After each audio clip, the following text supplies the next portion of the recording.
It says it's waiting to go live. It's still spinning. Now, will this be something I can share out as well? Yes, ma'am. Okay, we are live. Hello, everyone. Sarah Barker with Connect Our Elders, and this is the Empowering Aging podcast. I know it's been a while since I've done one, but really fortunate that Jessica Yaeger, she's an aging specialist, decided to come on board and be interviewed today on the Empowering Aging podcast. So Jessica is an aging specialist with a company called Angel Senior Care, and it's based out of Tacoma, Washington. And Spokane. Spokane. Why do I always think Tacoma? Please no. Washington. I think that's because I haven't actually been there yet. And I'm like, I Yeah. don't really know how to describe the area. So Spokane, Washington, and we will Yep. get further into that where she'll share exactly the geographic area that she covers. So Jessica, without further ado, thank you for being here. And I would love for you to share with the audience, what is your background and why is it that you've chosen to be an aging specialist? Yeah. So thank you for having me, Sarah. Um, you know, I started when I was 16 in ophthalmology. And so I'm 43 now, no judging. So I've been in the medical industry for a really long time. And I've spent 10 plus years in ophthalmology. From there, I went into the operating room and then radiology. And when I finished my bachelor's in social sciences and psychology, I went into hospice. And that's kind of what got me started in this field, the hospice, home health, assisted live. And so I started over in the panhandle of Idaho. So geographically, that's how close we are to Spokane Valley. I'm 15 minutes from the border of Idaho. So that kind of gives you, we're like middle of the state. So that kind of gives you that spot there. And so I went over there and then kind of needed to come back home for some family reasons. And I started in assisted living as their marketing person. Mhm. And about 3 months into it, I went to my boss and I said, there's these things, these WACs and RCWs. I see these rule things. I don't quite understand them, but we're not following those things. And I can't sell this if we're not going to do those things that are required, right? And he Mhm. goes, well, I kind of had a feeling you'd say that. And so right away, I was kind of promoted to executive director and didn't really know what that meant. Or, I'd been in the field a year basically. And so I'm like, I'm good, just jump in 2 feet, and at that time I was having a baby. And so I had the baby who's now, he'll be 10 in January. And so ended up taking my baby over to Olympia. We went to training together. He was only 5 weeks old. Oh my And goodness. I said, he's coming with, that's it. He's tiny, itty bitty, got to go with me. And so that's the start of the journey. And then I've touched in little areas in home health and hospice again. And, I ended up as an aging specialist because when I spoke to Vaughn about this potential, I said, I got to think about my title because placement just feels really cold. It doesn't feel like what I want to bring to my clients. And so, Mhm. um, I had this concept of really having my hands in it with the families, being hands on, getting them to any resources that they needed, making sure that every dot was covered, every T was crossed, and the whole from start to finish, initial phone call through 10 years down the line, we've got a problem with mom again, we need to call Jessica. So I kind of chewed on it for a few days and I said aging specialist because it doesn't pinhole me into placement. There's oftentimes I'll walk into a home and someone's on the floor and they're in a dirty brief. And I'm like, well, let's fix this problem because we're not going to just do this and then talk Mhm. about moving her. Like, let's fix the problem right now. And so often I walk in and I call in hospice or we get a bed delivered or whatever the problem is. And so although I get paid to move people into a senior living facility or community home, that is not my focus. My focus is what does that client need from me at this moment in the Mhm. next 2 days, in the next 2 years, and how do we get there the safest way, just kind of the slowest or fastest way, whatever makes sense for safety reasons and with them on board. And So quality of life, I'm sure, too.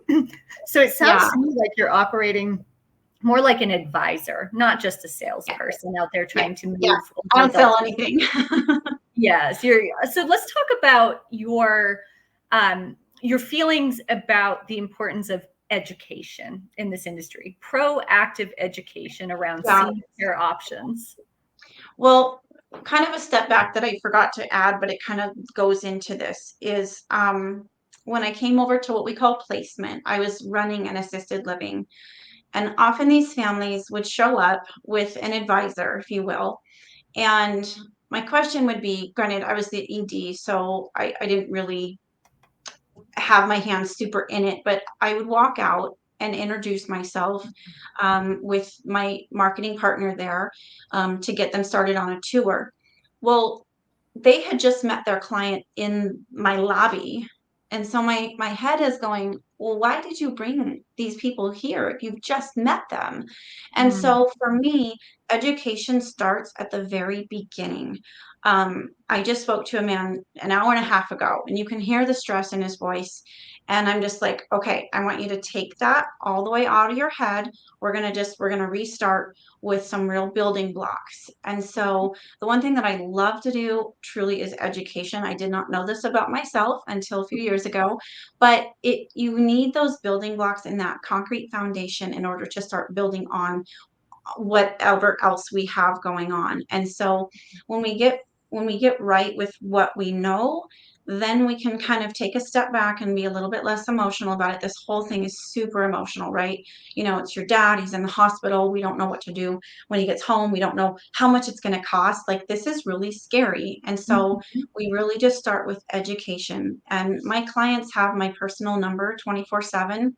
Even if I'm on vacation, I'm still trying to be supportive of them because this industry and this type of consulting doesn't have a time clock. It just, it doesn't matter. I like Um, the fact that you use the word consulting. There's a lot of coaching yeah. that comes into play when we're dealing with families, right? I mean, whether we're dealing with the elder themselves, trying to figure out those options, and we know a lot of times we're dealing with the adult children, but Mhm. there's a bunch of unique dynamics, right? And we have to Yeah. be there to support them and educate and coach them on how they can even have these conversations, Yeah. right, with their Yeah. aging loved ones. So your process, based on what you're saying, but I want you to Mhm. elaborate on it more. You're not the type of senior living advisor or placement professional or aging specialist, right? Which is your title, that Mhm. just captures information and then shoots them a list of No, communities. no, So, what no. exactly is your whole process when you're helping these families? So my families and I, one of the things I really always ask for is true honesty up front because we're going to get intimate. We're going to talk about things that happen in the bathroom. We're going to talk about family problems. We're going to talk about money. And money is one of those things that people just kind of go, "Oh no, no, that's my spot." It's like, "Okay, I get that, but I'm also not going to take you somewhere that we can't afford for the rest of your life. I want to make sure that this is one move and done." So many of our seniors, Sarah, have lived in the same house their whole life. And I've moved a ton. So I'm like, wow, this is crazy. Like, I love moving. The older I get, the less I like moving. But um, we're not going anywhere for a while. But, I want to make sure that this transition, because it is so encompassing of the whole family, is really the right move. And I want to make sure their favorite things can go with them. But I also want to make sure that we look at the best location for that person. So I really insist on meeting my families in person. I insist on making sure that it's depending on time frame, of course, really have to see their home because that home tells me about who they are, right? And so I want to know that person. They have dementia, they're 82 years old, great. But who is that human, that soul that I'm taking care of? And Mhm. they are always the number one. We can have the daughters fighting with the sons, and we can have all that going on, but that is so peripheral to what is right for that client, that senior that I'm serving. You're being an advocate. And we have a comment from one of Absolutely. my most favorite people in the entire world, Michelle Simmons. She's an owner of Clear Path Home Care in Texas.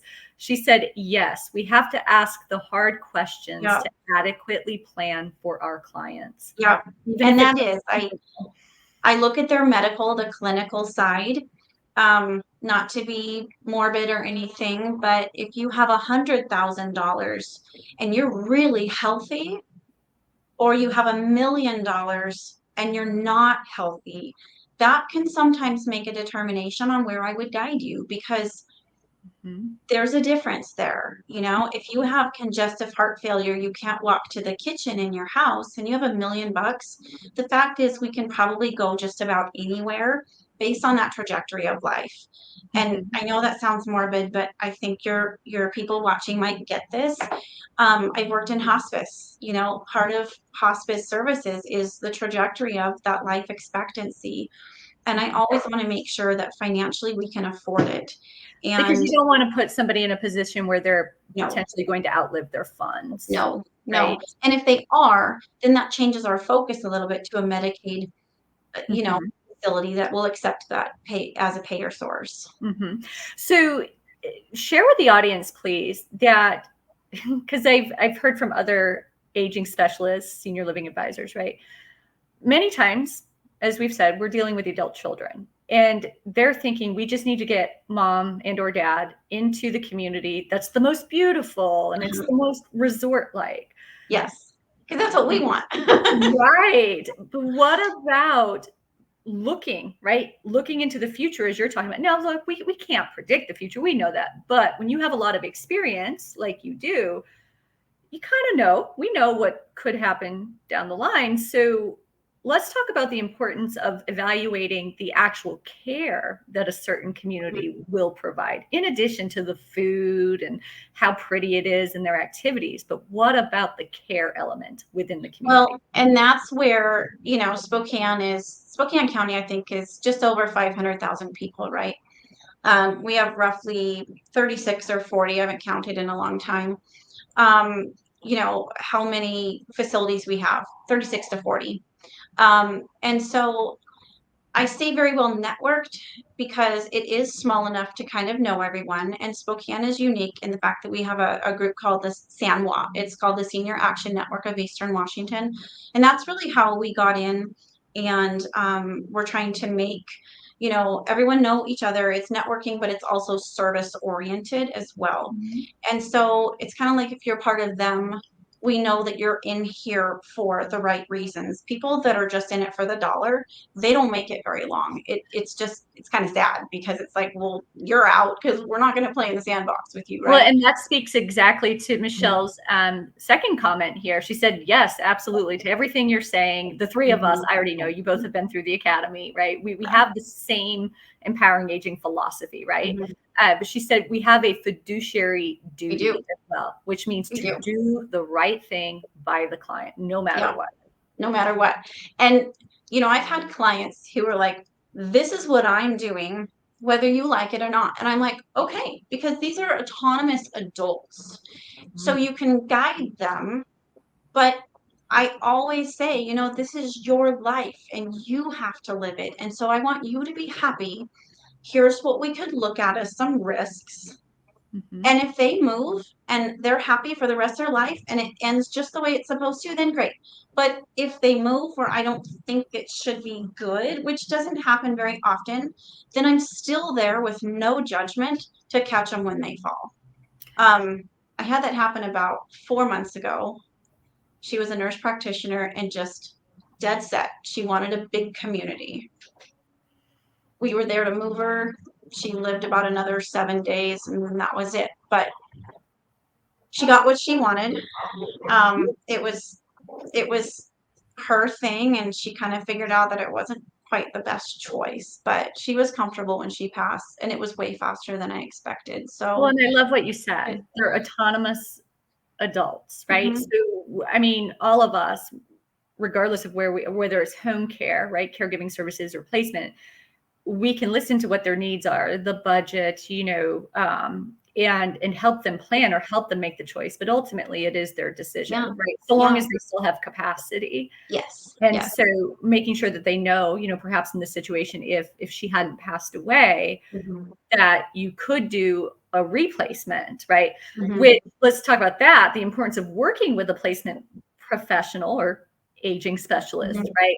That does have the intent to do a placement and that's it, mhm, versus, because it happens in the industry. We all know it happens, right? Certain people mhm. will place somebody in a community knowing it's probably not the best fit, but Uh-huh. then they end up replacing the person in another community. So then they get paid again, right? And I worked for a company like that for about 3 months when I left my executive director position, and because of the lack of integrity, I couldn't do it. I just thought, "No, this is not what you do."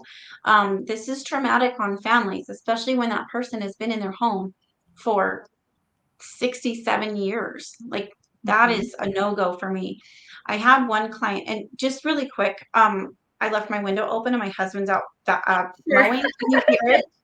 I can't hear it, but yeah, Okay, as long as you this can't is hear it. I was informal. like, "Oh my gosh." Um, and so this one gal calls me, and I didn't know that she would make it a year. And so I put her in the best clinical spot, the spot that got her all of her books around her. She was very just a quiet person. She didn't need the big fancy bells and whistles.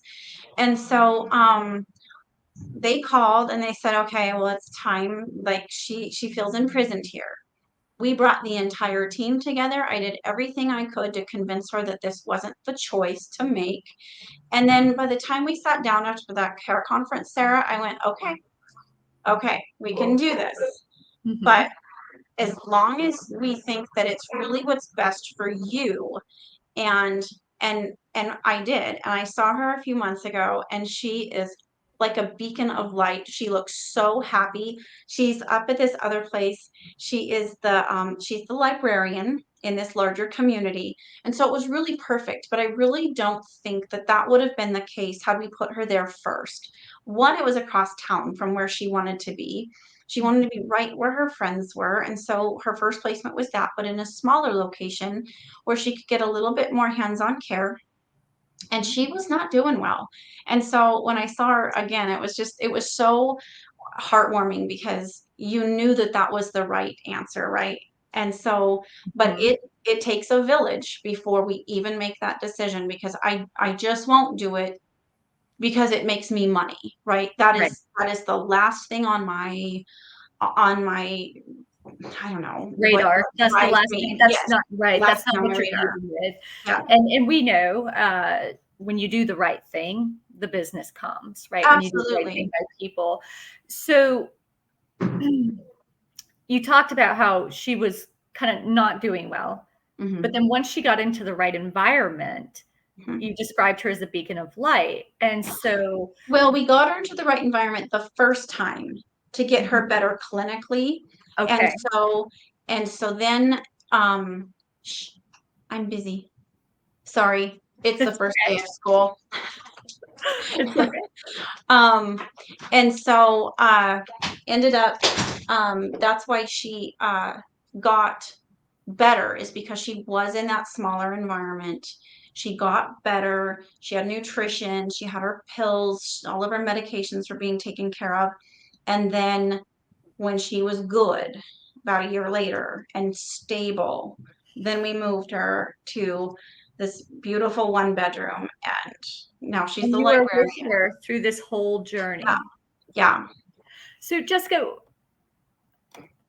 hello, Nancy. I wanted to make sure that we Hi. paused for a second and said hello. Thank you for joining us today.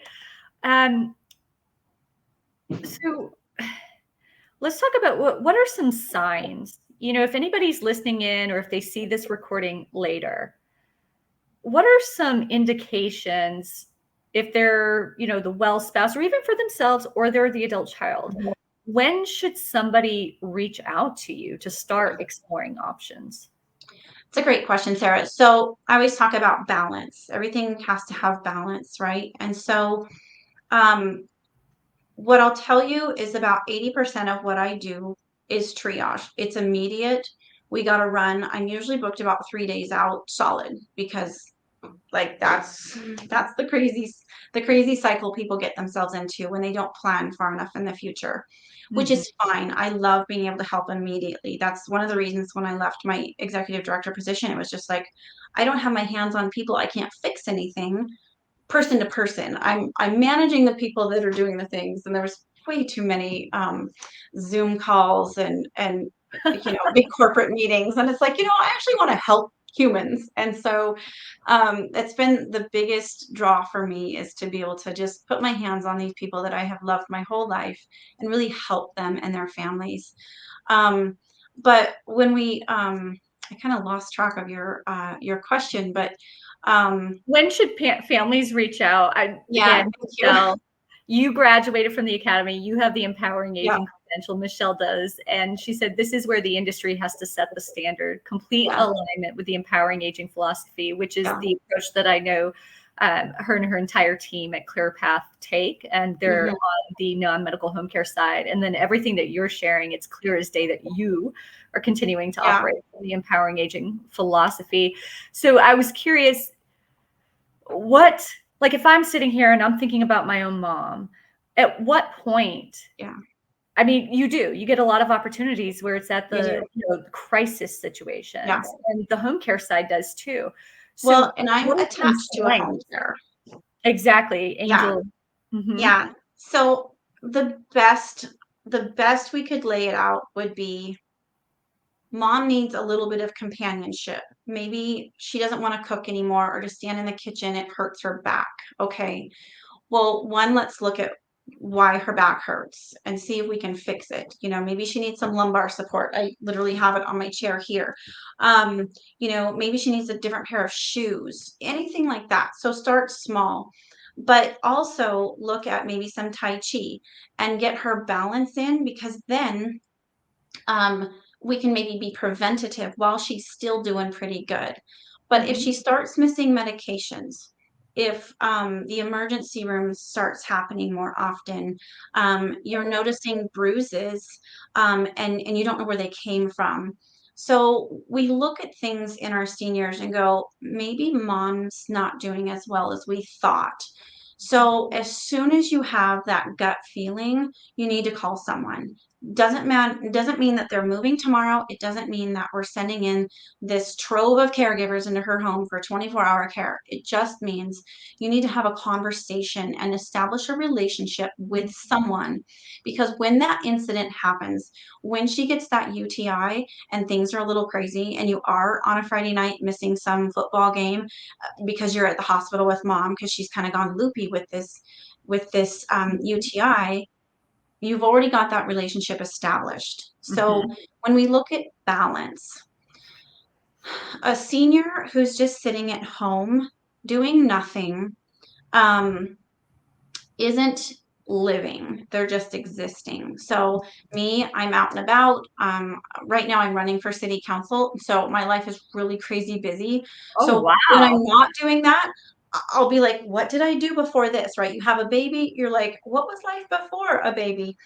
So when you're super busy and then you're not as busy, we need to add some socialization back in there. Loneliness is equivalent to 1.5 packs of cigarettes a day. And so many of our seniors and so many of our country are actually lonely. We don't actually have meaningful relationships with other humans. And it's in part because of a lot of these things, right? But when we have human to human interaction, it actually gives us a better sense of our life and purpose. So if mom was a goer and a doer, maybe moving her or getting that caregiver to take her to the senior center and make some new friends or make sure she gets more involved in her church is really important. But when we look at balance, someone who's a mover and a shaker who has a couple medical issues or some assistance with daily living needs, then we could maybe look at an adult or an assisted living, because there's going to be more to offer there for her. But when we look at that assisted living, we have to look at everything mom's paying for right now, her house, the taxes, the food, the lights, the cable, and then you add caregiving into that versus what you would get at like an all-inclusive assisted live. Mm-hmm. So I kind of make it for on-demand care. I call assisted living like on-demand care versus having someone coming into your home, right? There's only so much caregiving can do in your home. If you've got $1 trillion, good for you. Bring that caregiver in, bring them in, and enjoy your life. Have them get you out. Have them help you with assistance with daily living tasks. But is that what you want someone doing, is kind of waiting for you to have a need? Right. And we do know that it's not the majority of the population that has Yeah, millions upon yeah, millions, in assets. yeah. So being able to weigh both options. Now, I've Yeah. always mostly been on the home care side, but I'm a big believer, hence the empowering aging philosophy, Mhm. going back to the fiduciary responsibility. It's what's best Yep. for the client, which is educating them. Here are all of the options, Yeah. right? Yeah. What do you want? And what does the budget? What do you Exactly. financial support that would be sustainable? Yeah. And so I try to show people the balance, and it's about quality of life. Mm-hmm. So maybe you have to wait 10 minutes because you've pressed your button to go to the restroom, where your caregiver in your home would be right there to assist you. But I kind of like my privacy. I don't want someone standing there staring at me waiting for me to have something that they need to do. And I'm a clean freak. So unless you can really keep yourself busy, I don't want someone in my home 24/7. There are families who that's right for. It's not right for me. So knowing what you want is so important. And then for me, I try to set realistic expectations, Sarah, because that 10 minutes, if you just think you press your button and they're going to be there immediately, then I have failed. Sometimes we get lucky and they are. What's the average? 5 to 7 minutes in a facility waiting for care. Um, so I always try to set realistic expectations. And then you'd asked earlier about, the big fancy thing. That's one reason that I look at someone's home. I like to go look at these homes and see the big new fancy facilities, and like I can't wait to live there. Now, when I get to that age, I may feel differently. However,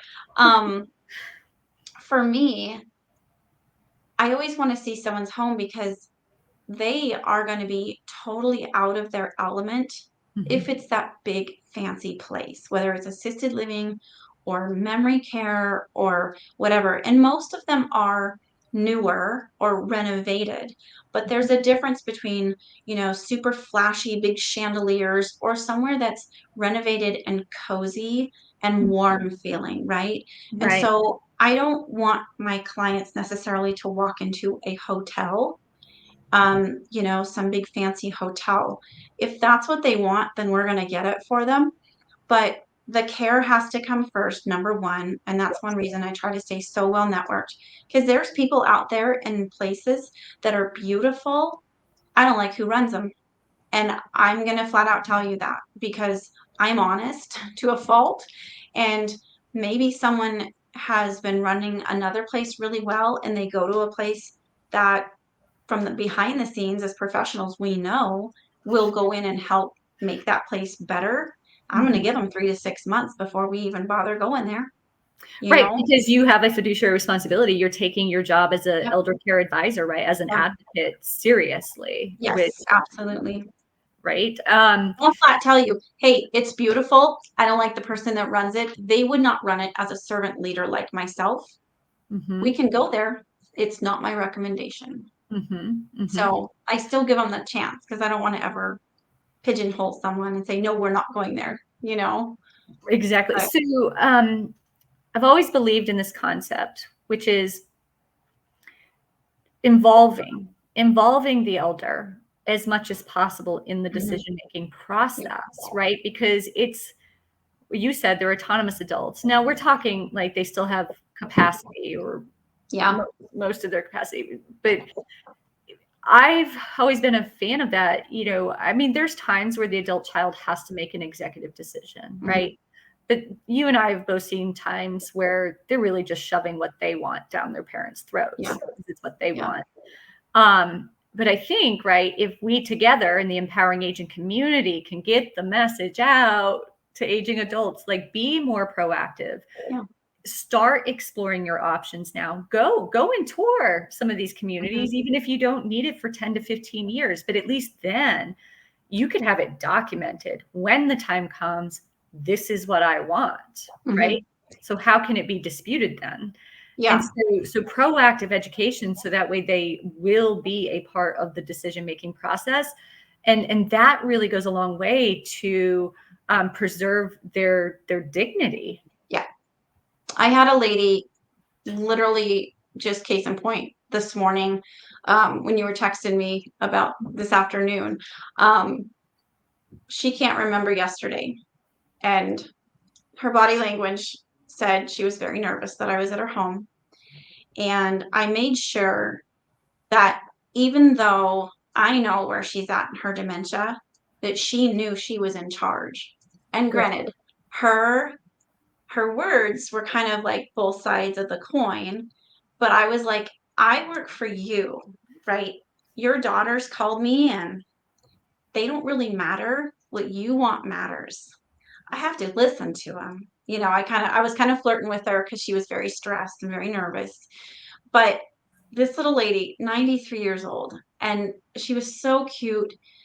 But how dare someone come in and take away my autonomy at 93 years old? She has earned a voice. She gets to say whatever she wants.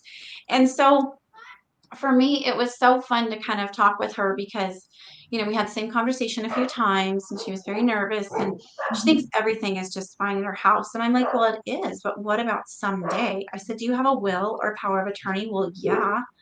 She goes, and I don't plan anything. I was like, well, you planned enough to get a will and a power of attorney. So somewhere in there, you planned to have a what if. So right now we're talking about a different what if.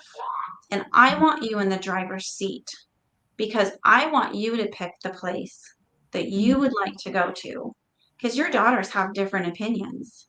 And I want to know what you want. Now, granted, her dementia is so that we will just go to lunch somewhere and we will go one place a week, if that, because I am not going to overwhelm her at all.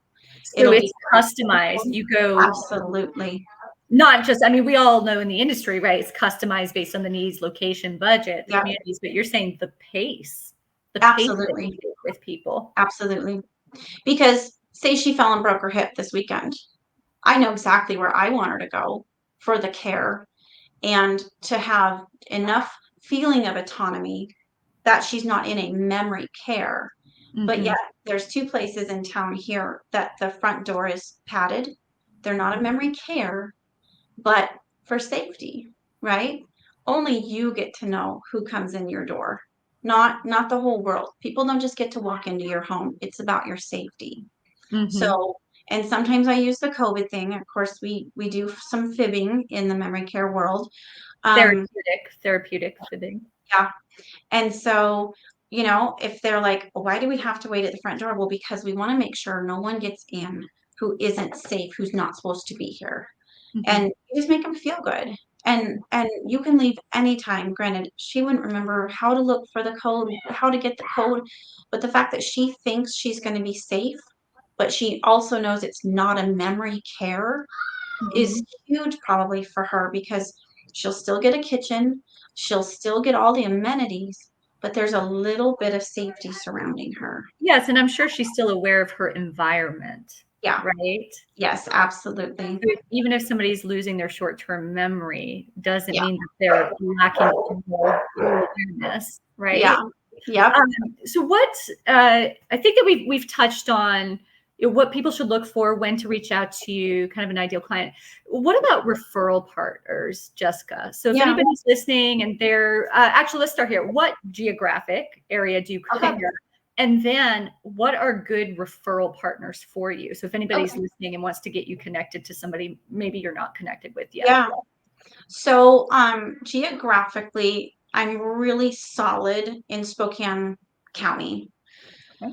I covered the Panhandle North for a hospice a decade ago, so I've been in all of those communities out there. I'm just not networked there as well, but trust me, I go down that rabbit hole and I look at reviews, I look at state surveys, I look at it all before I make recommendations, and that goes with Spokane as well. And then we have a system called Placed, and so it has everybody very much in the Washington state area that is in our system that we can refer to. But again, pictures, the rabbit hole with the Google reviews, all that kind of stuff. I've moved people to Pullman, which of course we're an hour and 20 minutes from Pullman, so I actually show up down there. I'm looking at moving someone up to Colville here in a few weeks, so I will drive up there. So if it's close within a couple hours, I will go. I can do a little bit of the Tri-Cities as well. And then really, I had a friend who I was helping with his mom over in Maine. So because I have the statute comfortability, just going state to state, I just have to kind of get into their statutes, kind of look at what their requirements are before I advise. So Mhm. it's not my meat and potatoes, that's for sure. Spokane County really is my meat and potatoes, but anyone can call me if they need help for anything, anywhere, and I will either find the person who has the answers or guide them. Even my mother-in-law, she needed some help down in the Phoenix area for a friend. So I'm all over the internet trying to dig up what I can find out and advise that way. I Um, love. just people need help. You know, this is a really big ocean and we jump into it with a boat that has three holes and we have two hands, right? I've never. Like, where do I start? It's always the Well, that's question. exactly how they feel. Yeah. So what are good referral partners for you? What other types of professionals do you connect with, or do you want to connect with? Yeah, so obviously all of the senior living stuff, hospitals, home health, hospice, we've got skilled nursing, sometimes assisted lives will reach out to me and go, this client really isn't working out well here. Can you help us figure out what the next best thing is for them? Absolutely. I look for financial advisors. I recently joined the chamber and I've already gotten two referrals out of that.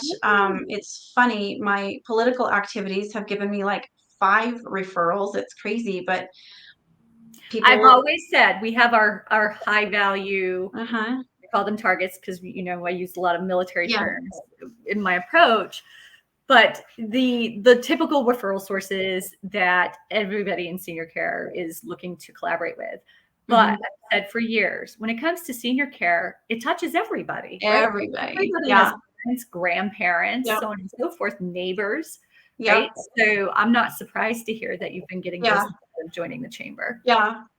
No, the chamber and really just talking to everybody because like you said, this will affect all of us, whether it's ourselves someday. I really like to get in front of the people who are 50 to 70 right now, and I have a program coming out here in the next month or so. I don't want to share too much about it right now, but it's going to help give some seniors purpose, but it's also going to hopefully get us in front of those 50 to 70-year-olds as well before that crisis happens, Mhm. because I want people to be educated.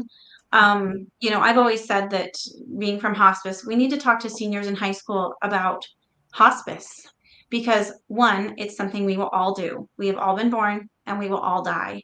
Mhm. And I don't want people to be fearing what that word means because it can actually mean some really beautiful things. Mhm.